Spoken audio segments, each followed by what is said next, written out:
7 তারিখ থেকে 15 তারিখ পর্যন্ত, 7ই ফেব্রুয়ারি থেকে 15 ফেব্রুয়ারি পর্যন্ত লাগাতার কর্মসূচি চলবে।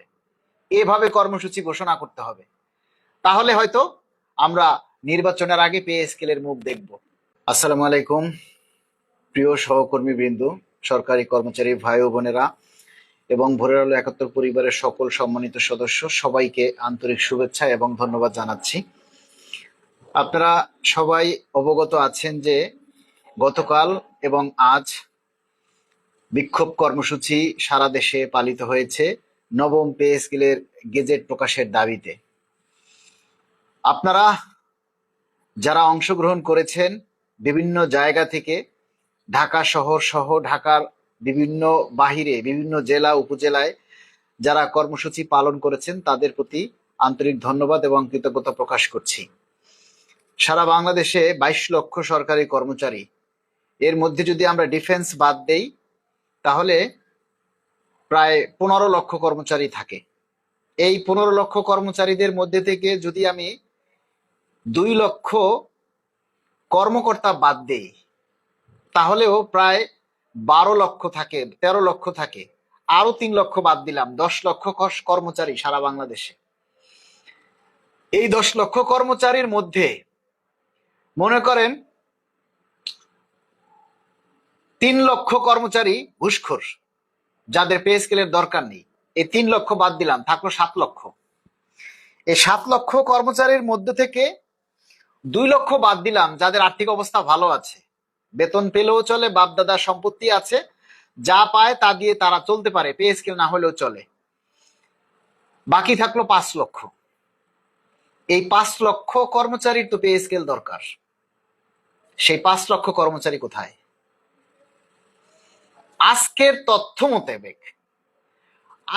তথ্য মোতাবেক সারা বাংলাদেশের যে কর্মসূচি আজকে পালিত হয়েছে, আন্দোলন হয়েছে, এটাকে আরো 3-4 গুণ বাড়াতে হবে যদি পে স্কেল বাস্তবায়ন করতে হয়।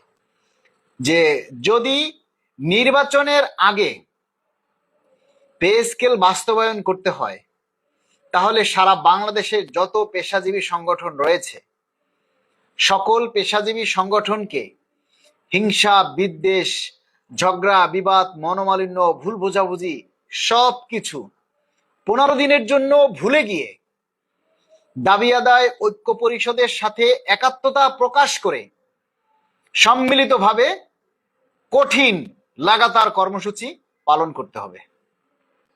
এমন কর্মসূচি দিতে হবে যে 7 তারিখ থেকে 15 তারিখ পর্যন্ত, 7ই ফেব্রুয়ারি থেকে 15 ফেব্রুয়ারি পর্যন্ত লাগাতার কর্মসূচি চলবে। এভাবে কর্মসূচি ঘোষণা করতে হবে। তাহলে হয়তো আমরা নির্বাচনের আগে পে স্কেলের মুখ দেখব। আপনারা যদি এখনো এই যে আগামীকালকে দাবি আদায় ঐক্য পরিষদের পক্ষ থেকে জাতীয় প্রেস ক্লাবের সামনে, ঢাকা জাতীয় প্রেস ক্লাবের সামনে প্রতিবাদ সমাবেশের আহ্বান করা হয়েছে। দাবি আদায় ঐক্য পরিষদের পক্ষ থেকে আগামীকাল সকাল 10টায় প্রতিবাদ সমাবেশের আহ্বান করা হয়েছে। সেই প্রতিবাদ সমাবেশের স্থল থেকেই পরবর্তী কঠিন কর্মসূচি ঘোষণা করা হবে। তাই আপনারা যারা ঢাকা শহরে আছেন, এখনো আপনারা যারা মনে করেন ঢাকা শহরে আছেন, ঢাকা শহরে যারা এখনো ঘরে বসে আছেন, নিজেরা ঘরের থেকে বেরিয়ে আসেন না, নিজের অফিস থেকে বেরিয়ে আসেন না, তাদের কাছে অনুরোধ, আপনারা এখনো সময় আছে, আপনারা কালকে প্রতিবাদ কর্মসূচিতে নেমে আসেন এবং কালকে যে দাবি আদায় ঐক্য পরিষদ থেকে যে কঠিন কর্মসূচি ঘোষণা করা হবে বা যে কর্মসূচি ঘোষণা করা হবে তা যেন আমরা সবাই পালন করি। আজকে যতটুকু কর্মসূচি হয়েছে সারা দেশ থেকে, আলহামদুলিল্লাহ, নট ব্যাড, কিন্তু এতে হবে না, কিন্তু এতে পে স্কেল পাওয়া যাবে না। কেননা আমাদের বিরুদ্ধে অনেক ষড়যন্ত্রকারী আছে, আমাদের বিরুদ্ধে অনেক ষড়যন্ত্রকারী আছে ভাই। সেই ষড়যন্ত্রকারীদের মুখ বন্ধ করে, তাদের চাপকে উপেক্ষা করে আমাদেরকে, সরকারকে আরো বেশি চাপ দিতে হবে। আমরা সারা বাংলাদেশ থেকে সবাইকে এই দাবির জন্য রাস্তায় বেরিয়ে আসতে হবে। আগামীকাল সকাল 10টায় ঢাকার জাতীয় প্রেস ক্লাবে প্রতিবাদ সমাবেশ সকাল 10টায় ঘোষণা করা হয়েছে। সেই প্রতিবাদ সমাবেশ থেকে পরবর্তী কর্মসূচি ঘোষণা হবে।